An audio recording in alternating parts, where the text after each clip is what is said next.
ऋषि कौमाना पांचजन्या पुरोहिता तमीमहे महागयं स्वाहा इदमग्नये कौमानायै तन्नमः ॐ भूर्भुवस्वः आग्नेयपवस्व स्वपास्मे वर्चसु वीर्यं तदत्रयं मयि पोषं स्वाहा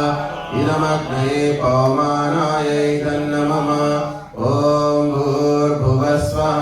प्रजापतेन त्वदेतान्यो विश्वा जातानि परिता बभूव यत्कामस्तेजोमस्तन्नो अस्तु वयं स्याम पतयोरयीनां स्वाहा इदं प्रजापतये नमः ॐ त्वन्नो अग्ने वरुणस्य विद्वान् देवस्य हेडो वयासितिष्ठाः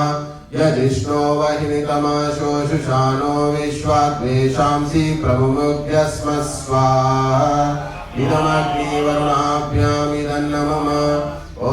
सत्वन्नो अग्निवमो भवतीनेदिष्टो अस्यावशशो व्युष्टो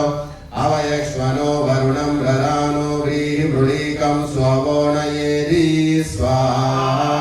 इदमग्निवरुणाभ्यामिदं नमः ॐ इमं मे वरुणाश्रुधियमद्या च मृळय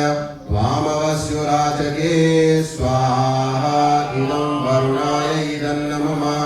ॐ तत्त्वायामि ब्रह्मणा वन्दमानः सदा शास्त्रे यजमानो हविर्भिः अहेणमानो वरुणेह बोधुरुषं समानहायो प्रमोषि स्वाहा इदं वरुणाय इदं नमः ॐ ये ते शतं वरुणये सहस्रं यज्ञाः पाशा